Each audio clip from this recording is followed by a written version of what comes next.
In the next few moments, I'd like to give you a bit of background concerning textbooks that I've selected for our study of the Old Testament.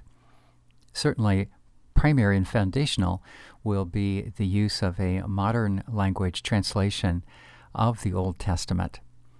I leave some latitude to you as student to select one you'd like to work with. I only ask that it be a newer translation, something such as New American Standard, NIV, New Revised Standard, or some that are even more contemporary. We want to stay away from paraphrases for the purposes of our careful study, although paraphrases have their place for more relaxed reading of Scripture. As to secondary resources, the first I'd like to introduce is by Walter Breuggemann, An Introduction to the Old Testament, the Canon and Christian Imagination. The particular revision that we have here was assisted by Todd Linnefelt, so he is listed as a co-author. He's actually one of Breuggemann's students. Here's the reason that I've selected this particular textbook. What I like about Breuggemann's contribution is he is a brilliant thinker, he is a broad thinker, he is a committed Christian, he is interested in making sure that we connect the truths of the Old Testament with our lives, and yet he doesn't sacrifice scholarship in order to get there. He doesn't just quickly go for an application. He rather thinks deeply and broadly. He thinks globally. He helps me a great deal in this regard, and I think you will find him challenging as well. Now, admittedly, there'll be some places where I will differ with him. Likely you will differ with him. For that matter, some places where you will differ with me. And that is just fine. This is to be expected. To give you a tip-off, one of the areas where I find myself differing with Professor Breuggemann has to do with what he describes as his approach to the historicity of the biblical materials. You'll find in Chapter 1, which is entitled Imaginative Remembering, that as he seeks to understand, and this is vital, as Breuggemann seeks to understand what was the original intent of passages of the Hebrew Bible, that is the Old Testament, which portray past events, as he seeks to understand them as they were intended, he makes room for what he calls imaginative remembering. That, in fact, is a title of his first chapter, Imaginative Remembering. Here's what he's trying to say. In his understanding, if we were to replay a video of, if we were to somehow capture a particular event in Israel's history, which one shall we pick? Perhaps David and Goliath, or the coronation of David, or some aspect of the Exodus from Egypt. If we were somehow to capture a video of that and then put that alongside the biblical account, Walter Breuggemann would look at the two and say, well, it looks like there is some difference, and here's what I think has happened. I think that God has inspired the biblical writer to remember that event, but to remember it, shall we say, in, at times, a creative fashion, and what he calls an imaginative fashion. So this is how he approaches elements in the biblical account which he feels are not precisely historical in the sense of modern historiography or recording of writing.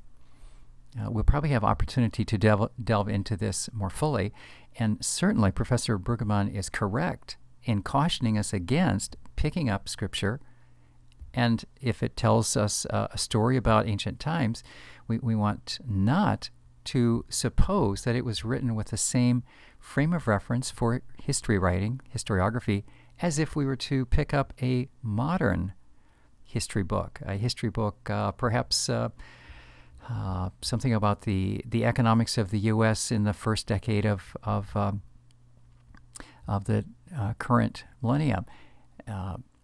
If we were to pick up some chronicle of that, we would expect it to be, as much as possible, accurately representing everything that happened according to modern tenets of historiography. Certainly, Breuggemann is right. We shouldn't apply modern assumptions about history writing to ancient assumptions.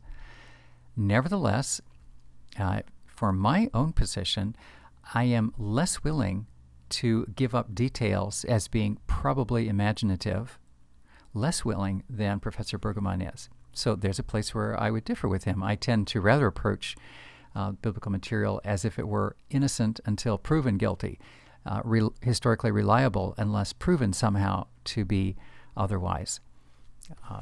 So what I like about Breuggemann, once again, is he has a broad mind. He's a brilliant writer, and he doesn't simply write for the erudite, doesn't just write for the academy. He writes to confront us with the message, the theological message of Scripture, and does it with an expansive grasp of culture and history, global conditions, ancient conditions. He's a first-rate scholar, even though there are a few points and approaches with which I would differ. This volume, by the way, will proceed in a fairly book-by-book fashion through the Bible. Consequently, it will be our primary secondary text after Scripture itself. Ancient Israel's History, an Introduction to Issues and Sources, is edited by Bill Arnold and Richard Hess. Bill Arnold is a professor at Asbury Seminary, Richard Hess at Denver Seminary. And I have chosen this volume because it will zero in fact, on the same topic of history writing, historiography, and events in Israel's history that we were just talking about relative to Professor Breuggemann's approach. In fact, that's the main thing that this book will concentrate on.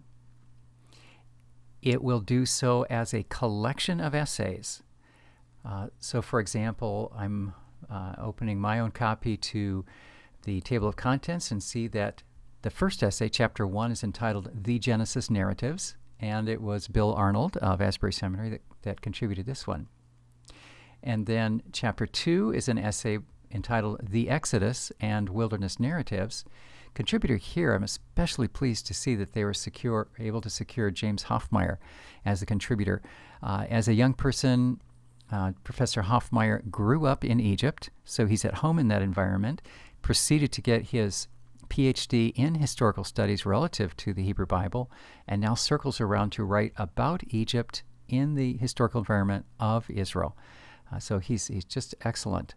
I believe he's at Trinity. This volume provides us with, as it were, conversations with some experts in various portions of the Old Testament, but not dedicated to give us a Genesis to Malachi approach, book by book or chapter by chapter. Rather, it's topic by topic, roughly in an historical sequence. Now, I will find myself more in alignment with how these writers tend to handle the historical material when it's presented in Scripture. I'm a little closer to them, say, than I am to Breuggemann. That means that we're positioning this textbook in conversation with Breuggemann. Now, you or I may have points where in this textbook as well we will be at odds with them or differ, and that's just fine too. You don't have to agree with them. You don't have to agree with me. What we want to do is learn to be careful and responsible scholars, aware of these issues, and not just simplistically making modern-day literature assumptions about what was actually written in the ancient framework according to literary conventions of ancient writing. So in a sense, this volume, Ancient Israel's History, will serve as a series of discussions on topics, admittedly by different writers, while the Breuggemann volume will give us one voice, Breuggemann's voice, running all the way through, and that gives us an important thread of consistency. Now with Arnold and Hess's edited volume, we'll talk with a variety of contributors, as if it were having a panel discussion almost, with a variety of experts, and it'll serve an important role in that regard. If you've taken a look at either of these, you've noticed that they are without illustration. The previous two are without illustration. And that is an important reason why we're including Karl Rasmussen's Zondervan Essential Atlas of the Bible to round out the list of textbooks. It's absolutely crucial to be able to picture, literally, to visualize the territory where the events of Scripture happened. If you're talking about, for example, Israel making their way out of Egypt into Canaan, you want to have a rough sense of how far that is and what's the terrain, even exploring what were some of the reconstructed routes that they may have used. If we're talking about a particular city in Israel, we want to know, is it in the hinterland? Is it fairly remote? Or was it on one of the already established international trade routes? Routes that were traveled northward by the Egyptians, routes that were traveled southward by people in Syria or people coming from Babylon or Assyria. We want to be aware of what's going on in the land. And this is a beautifully produced resource. The photos will give you an ability to picture what terrain is like, and then the articles are valuable as well too, nicely written and fairly concise, so it'll be a quick read. I know you'll enjoy this as a complement to the more theological or philosophical or academic study of actual biblical text that is provided both by Breuggemann's volume and the edited work of Arnold and Hess. So I hope you get as much out of these textbooks as possible, and look forward to the contribution they make in your studies of this course.